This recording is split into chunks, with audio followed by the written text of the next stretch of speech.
Welcome to the Killer Innovation Show, the longest continuously produced podcast in history. Each week, Phil McKinney brings you the insights and strategies to amplify your creativity and innovation skills. Here's your host, Phil McKinney.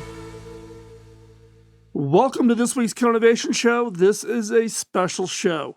This is the last episode for 2022.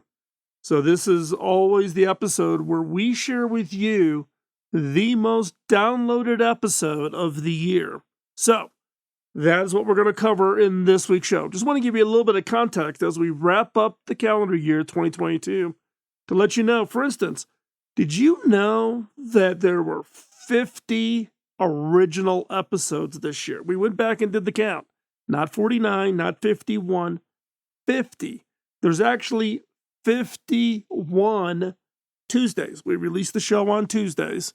So there's 51 Tuesdays. And the fact that we use this last Tuesday of the month to replay the most downloaded show, that is the only duplicate. We did 50 original shows this year, which I want to thank the team, Andrew and Kirk and others, that Ethan and others who help put together the show each and every week. It's a lot of work, but as a team, we've delivered this year 50 original shows.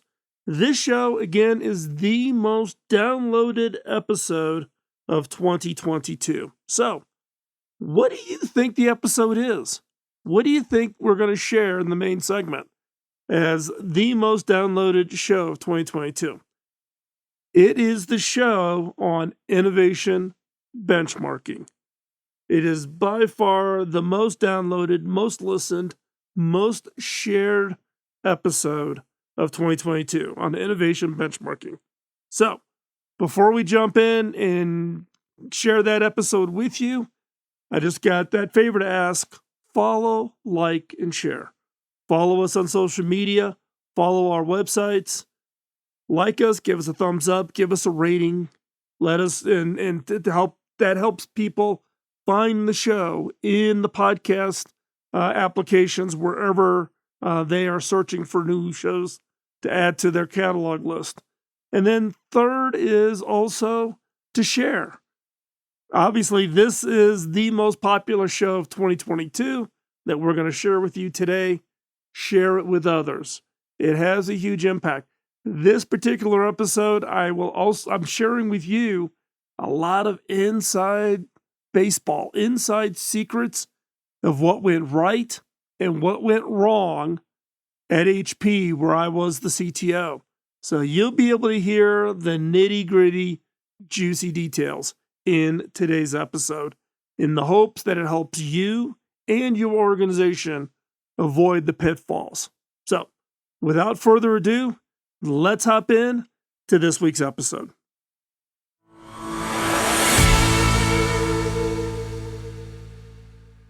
Benchmarking is the comparing of your organization to others in order to measure your performance and to possibly identify areas for improvement. It has been common practice since the early 1900s, when Frederick Taylor, an American mechanical engineer, is credited with coining the term benchmarking in his book, The Principles of Scientific Management. Now, when benchmark is done correctly, it can help you learn from your peers and it helps you identify areas for improvement. The process enables continuous learning and improvement because you've identified peers, those that are doing things that are having impact and change, and you keep an eye on them. Now, the key here is we're talking about innovation success. So these learnings and improvements can nurture the innovation success of your organization. Now, benchmarking helps you understand how you compare to others in your industry. It makes it easier to identify best practices. For example, benchmarking enables you to identify the companies that use the best technology or the fastest production time or the lowest cost. Whatever the measurement of success you define in your benchmarking activities. A benchmarking study can also help an organization's managers decide when planning strategic initiatives, like Product development. Should we go into a new product development cycle? How fast do our competitors come out with new products? If they do a new product every 2 years and we're every 4 years, maybe we should improve our process to get to a faster cycle. Just as one example. Another could be in marketing, could be in sales, could be in a wide range of areas. And it may also provide some insights into where to allocate your corporate resources. A common part of the data that gets collected in benchmarking is headcount. And there's all kinds of weird metrics that come out of this as, dollars per revenue and other types of things. Now, while this is all good, there are also some challenges, and we're going to talk about that here in a second. But benchmarking in general could prove useful in business units where benchmarking data reveals which competitors are performing better than others. How do you compare? If you compare competitor A to competitor B, what's the difference? Who's better?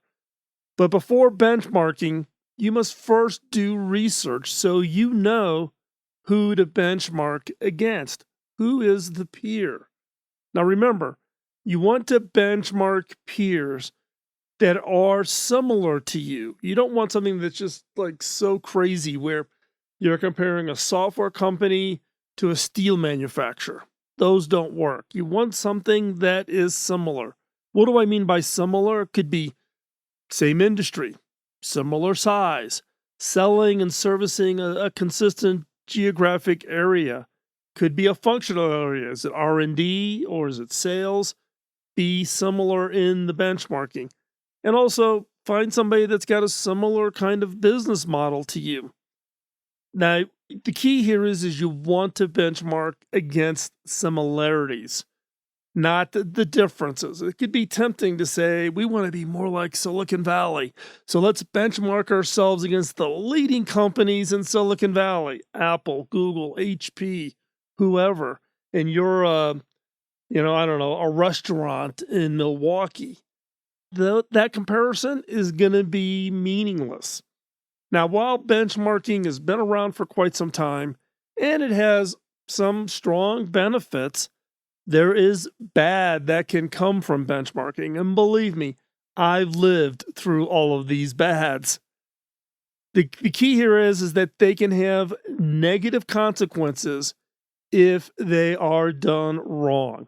For example, if you benchmark against peers who are poorly chosen, like a restaurant in Milwaukee wanting to feel and act like a big company in Silicon Valley, not going to work. This can lead to bad decision making and can destroy organizations. I've seen it happen. I have lived through this. Therefore, it is important to handpick your benchmark peers in order to get accurate insights. Now, let me give you an example of a bad benchmark. So in the late 90s and early 2000s, MCI WorldCom, major telecom company here in the United States, was reporting results far better than any of its peers. It was shockingly good results. AT&T and others attempted to benchmark themselves to find out how MCI could have such standout performance. The result was the industry changing its strategies and its investment models to chase the MCI WorldCom results. There must be something they're doing. They are causing some form of breakout result. We need to act more like them. What's their investment model? How do they make decisions? What are the products that they're introducing? We need to model ourselves after them so that we can have those kinds of results, because Wall Street was all over the industries saying, look, MCI is doing this. Why can't you get those same results? You are a poorer performance, and it starts to reflect in the share price. Now, while their competitors tried in vain to play catch up, MCI WorldCom continued to report surprising results. That is, until authorities revealed that MCI WorldCom was practicing fraudulent accounting practices. Yes, MCI WorldCom committed fraud. It overshowed the revenue streams. It misallocated expenses to make their results look good. Those results were not real. Those were false results. So what happened with all of this benchmarking activities? People chased it. People made decisions on a benchmark against somebody who, in their mind, looked like somebody that was just having outstanding performance, and they couldn't figure out how they did that, and they changed how they operated. Now, MCI WorldCom eventually went bankrupt. AT&T survived. AT&T survived unscathed. They had size, scale, all of the capabilities. However, others of the industry got trapped in the benchmark. They made bad decisions, such as a company that I was at, a company called Telligent. I was one of the original 5 founders of Telligent, and we got wrapped up in it. We were a competitive local exchange carrier, or what was called a CLEC at the time. And we looked at MCI's results and we're like, how are they able to deliver those kinds of results? We made decisions. We drove ourselves to try to drive a performance level the same as MCI WorldCom, and we made bad decisions. Telligent ended up in bankruptcy.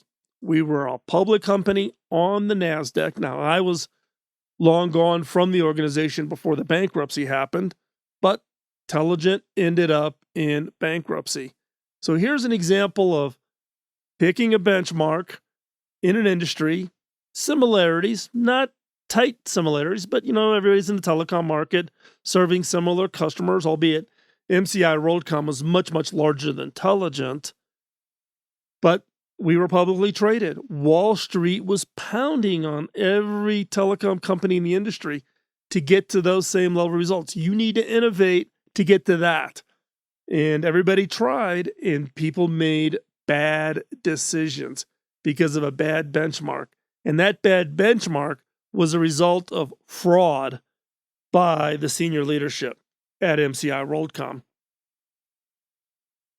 Now, with benchmarking, the consultants and advisors who have been offering the standard benchmarking services, such as benchmarking your sales or benchmarking your customer care, or benchmarking your new products and your new product strategies. These same consultants are now aggressively pushing what they are referring to as innovation benchmarks. Now, whatever your role is, if you're an innovation leader, you're a chief innovation officer, you're a team leader, odds are one of the big 6 consulting firms has either approached you or has approached your CEO or has approached your board of directors to do an innovation benchmark on your organization. If not, count yourself lucky. If you have, you know the nightmare this can cause for your organization. Now, these engagements are all about comparing how an organization's innovations compare to each other, your innovation processes, your innovation approach, your innovation culture, all of these things. But why has this become such the hot consulting offer? Because leaders in most organizations are feeling very uncertain about innovation.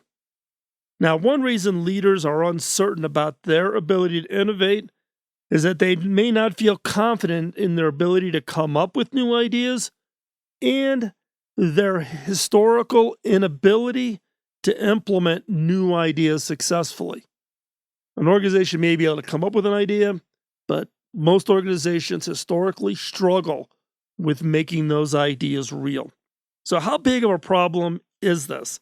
What are the consultants zeroing in on? Well, there was a study by the Economist Intelligence Unit that found that only 38% of executives said their organization was, quote, very good at turning innovative ideas into commercial success. Only 38%. When these kinds of studies come out, consultants are all over it. They're going to create a consulting product, service, advice offering to what they view as fix the problem. The problem here is only 38% of executives feel very good about their ability to turn innovative ideas into commercial success. When leaders benchmark their innovation approach to others, they're trying to benchmark themselves out of uncertainty and into comfort. They're uncertain because they aren't doing very well, and they want to see how other people do it. And therefore, can I copy what they do and therefore be one of the 38 that starts putting out these kinds of successes?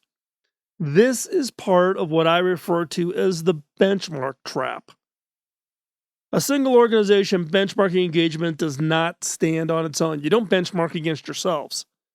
If you benchmark your organization's ability to turn out new ideas into commercial success, you are also benchmarking the quality of your peers who have been benchmarked before. You have to have somebody to benchmark against. And this is the service the consultants sell. Your company A, oh, we've done a benchmark for company B or company C. We'll compare you, and you can determine how well you stack up. And leaders are looking for ways to stack themselves up to make them feel comfortable, like, oh, we got this figured out. Oh, we're not as bad as so-and-so. Or we're right in there with the big guys in our industry, etc. Now, when you benchmark yourself against competitors or industry best practices, the results will be that you become exactly like them in terms of innovation performance. When you benchmark, you're either trying to compare yourself or you're adopting what is viewed as their best practice to you. This basically drives everybody in the industry to converge towards the mean in results. You're not going to be the leader. You're going to be a me too. It's one of the things I always hated when I was in one of the big 6 consulting firms. I used to run the telecom consulting practice at Computer Sciences Corporation back in the early 90s. And one of the things that we sold was benchmarking. We also did process reengineering consulting work, etc. But we pushed on this concept of benchmarking, and I traveled all around the world and did these benchmarks. And while you're selling it to the leaders, and the leaders therefore get comfortable because they've got a document they can put in front of their board of directors or their investors or their shareholders to say, see, we're just as good, or we lead in these areas for us, which makes us better or different or whatever. But what you quickly realize that over time, as more and more companies within an industry or within an area focus on benchmarking and adopting best practices, etc., is everybody starts to look the same. Because if company A has a best practice on innovation and everybody copies that best practice, assuming that you can copy someone's best practice and be just as effective, you all start to look the same. There's no differentiation. I think best practices is the most stupid concept ever invented. And over my years of talking companies into doing best practices, I've seen the impact. It makes everybody average. Everybody looks the same. There is no ability to have standout performance when you've adopted the same practices, the same approach, the same strategies as everybody else. Now, as I said, though, everybody ends up being average, no matter how high or how low your original benchmark. You may have been an absolute leader in sales or innovation, but maybe you adopted customer care best practices from some of the others. Eventually, over time, everybody looks the same. Now, innovation benchmarking can be a powerful tool. It can bring benefits when done correctly, but it can also lead them astray if it's not handled correctly. Now, some of the consequences of innovation benchmarking include, number one, leaders run unnecessary risks trying to replicate the benchmark results exactly. We find areas where somebody else is better than us, so we're going to adopt it. They try to replicate. Now, why is this a problem? Because benchmarking typically involves leaders looking for insights and inspiration from benchmarking peers. And the benchmarking experience is often an oversimplified down to exactly what people did, how they did it, and when they did it, and who was involved. They don't. It's a black box. It's oversimplified. It's not enough detail to where you can actually duplicate.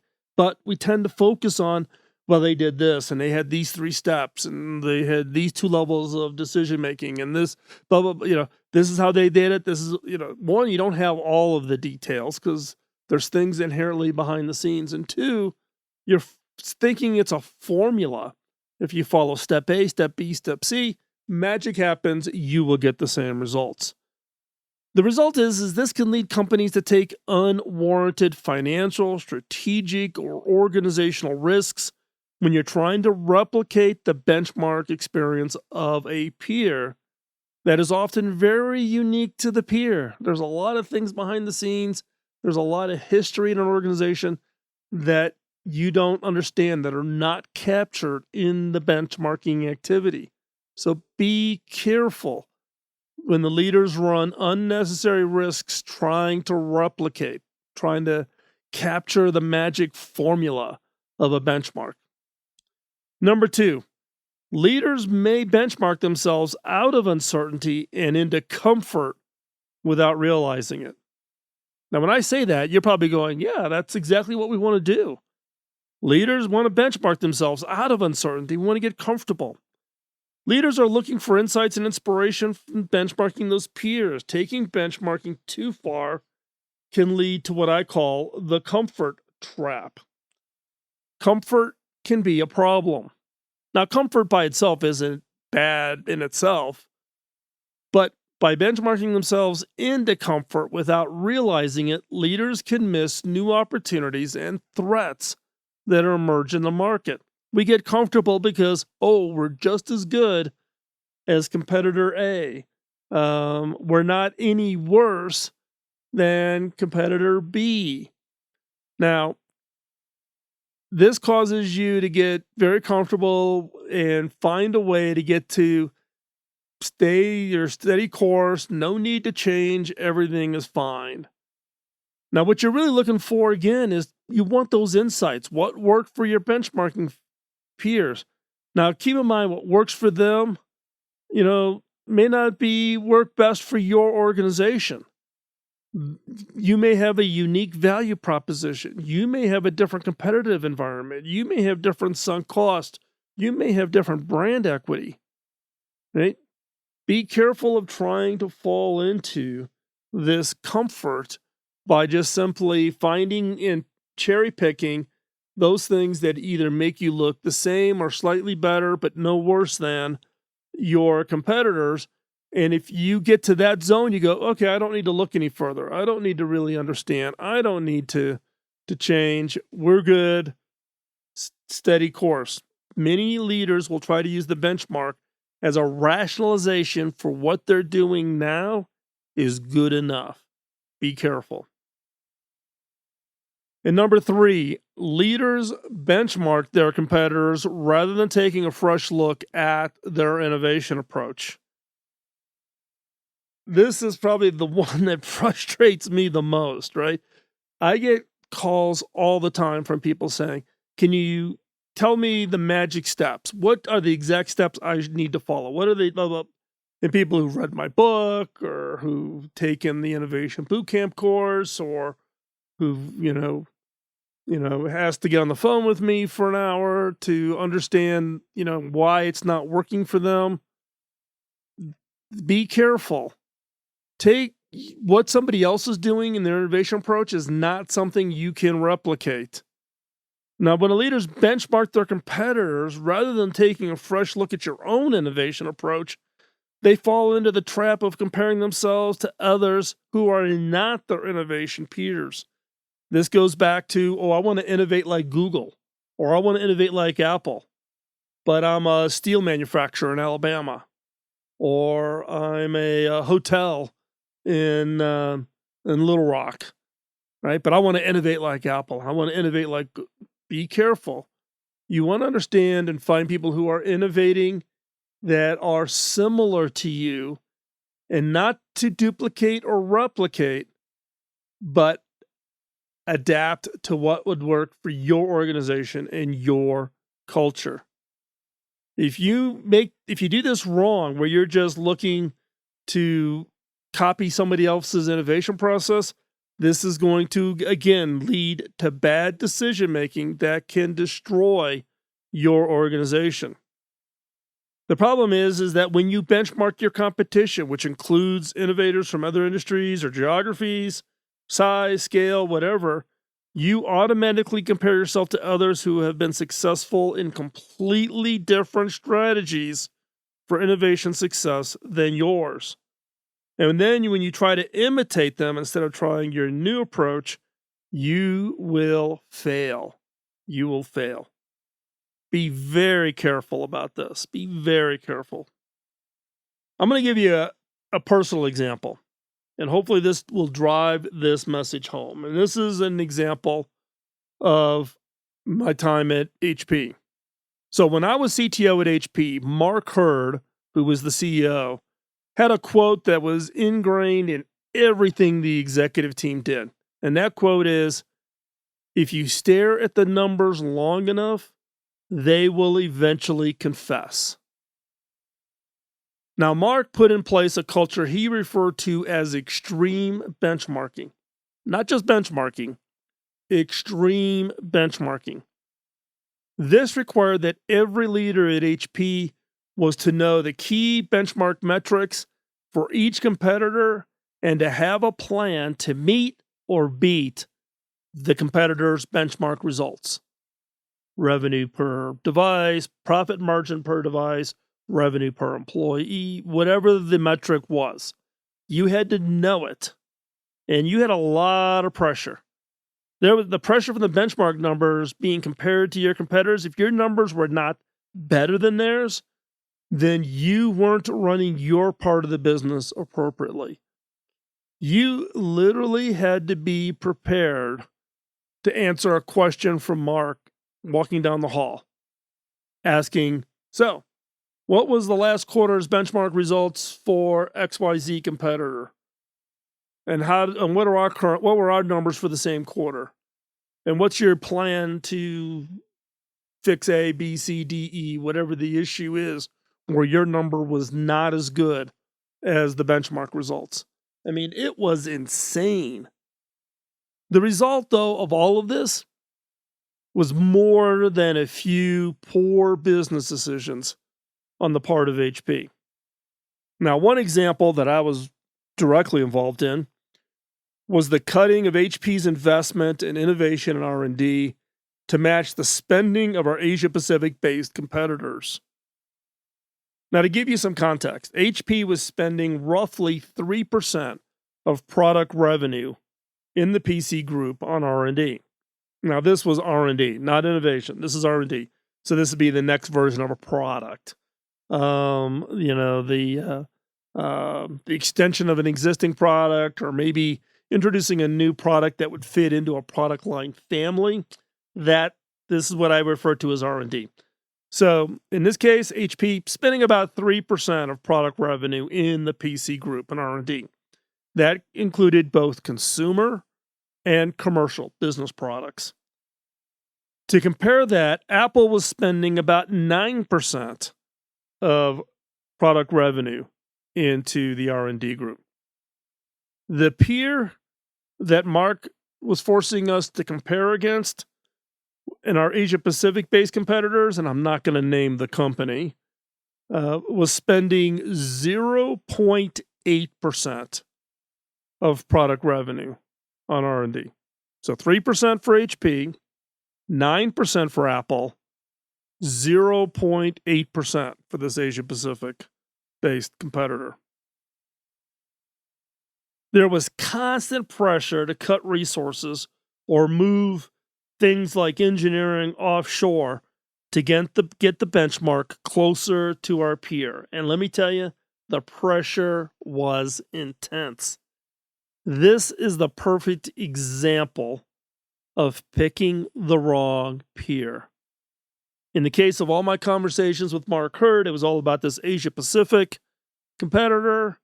And my question was, well, in reality, you should give me 3 times the R&D budget so that I can compete against Apple. Right? That was my logical argument. And Mark was, how do you get 3% of your revenue on R&D spend down to less than 1%? How do you cut R&D spend? Now, I pushed back hard on this approach, and specifically, when we got into the cutting of R&D spend, and look, the benchmarks affected sales and marketing and distribution and supply chain and reverse supply chain and all kinds of variety of metrics. But when it came to R&D, I pushed back. I pushed back hard. Now, my one regret was not pushing back even harder or finding a way to convince Mark and others of the folly of this approach. Now, you would think my role, my personal passion around innovation, I would have been able to figure this out. Nope, I failed. And it is one of my few regrets from my time as CTO at HP. Now, the one key lesson that I walked away from this is one, whenever someone says the word benchmark, man, my antenna go up because I've seen it done wrong. Thus why today's show. What's important here is that when you talk about any kind of numbers like this, when you're doing any kind of a comparison of how you were doing it compared to some other organization or team, or you're reading a book or you're reading a magazine and go, oh, we should be doing that. Understand the context of the information. Is that somebody that's really a peer? Is it really a good comparison? And the odds of you being able to pick something up and drop it in and have it work is like near zero. I spent 8, 9, almost 10 years in one of the big 6 consulting houses, convincing others to do benchmarks. So I've been on the other side of the table, and I'll be the first to admit that was bad advice given. It was the most popular advice. It was the advice everybody was giving at the time. But whenever someone says benchmark, I am really concerned. Why? You cannot just duplicate what somebody else is doing. You have to put it in context. How similar are they to us? Are they in the same industry, same geography, same scale, same business models? How are they the same and how are they different?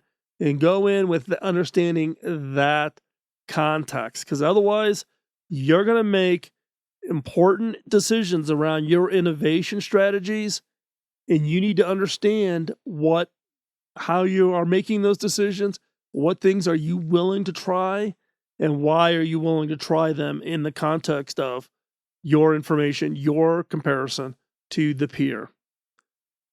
Now, as I wrap this up, the best way to avoid falling into the innovation benchmark trap is not to benchmark for benchmark's sake. A lot of organizations just benchmark because, everybody benchmarks, or my board of directors asks me to do an annual benchmark. Don't get caught in that trap. It's not about the benchmark metrics. Instead, learn from your peers, but don't assume that what worked for them will work for you. You can learn, but you need to adapt. You need to have some discernment as to what would work and what to ignore.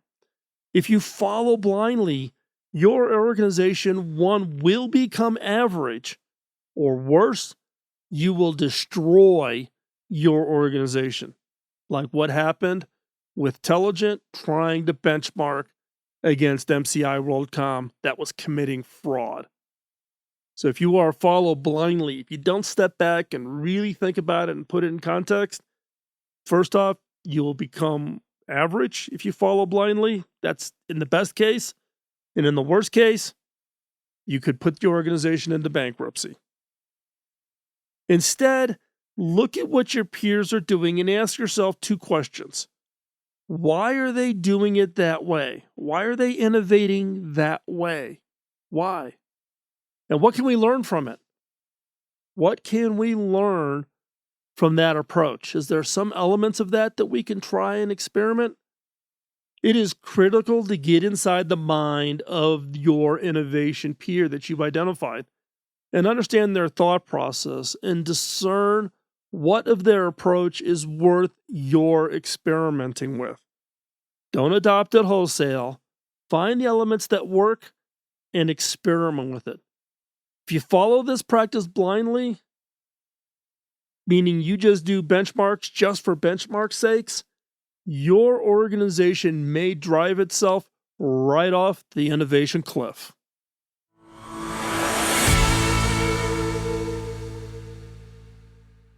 So what did you think of that segment? I'll tell you, sitting back and listening to it again, given that it came out almost a year ago, it really brought back a lot of memories of my nightmare when I was CTO at HP, fighting against Mark Hurd and fighting against the board of directors not to make bad decisions when it came to cutting innovation spend, cutting R&D spend, in an attempt to hit a benchmark that, in my opinion, was a false benchmark. And I tell you, listening to this episode again, just really got my dander up. But again, it must have hit home because this is the most downloaded, most shared episode of 2022 from Killer Innovations. So hopefully listening to that, you got something out of it. Hopefully it helps arm you with what to do with benchmarking, when what not to do, and the downside risks if you get it wrong. So with that, we want to wrap up this week's show. We're in the holiday season. I appreciate you staying with us and listening to today's show. Greatly, greatly appreciate it. Hopefully you're taking some time off to spend time with family and friends, to kind of reflect on the year. In 2022, hopefully was a great year for you. And hopefully as you prepare for 2023 here in just a little bit short time, you prepare yourself that 2023, I think, will be a great year. In fact, I know it will be a great year for you. The fact that you're listening to this show, you're putting the effort in, you're building up that creative muscle, you're improving the skill sets that you have at your hand to innovate, that 2023, you can change the world. Don't let anybody else tell you that you can't. You can. And I hope to see the great work that you do in improving all of the things that you're working on this year. And with that, have a great end of year. Hopefully you have some downtime. We'll talk to you soon. We'll be back next week with another episode of the show. Don't go anywhere. Talk to you then. Bye-bye. Podcasting nonstop since 2005, this has been the Killer Innovation Show on the Innovators Network.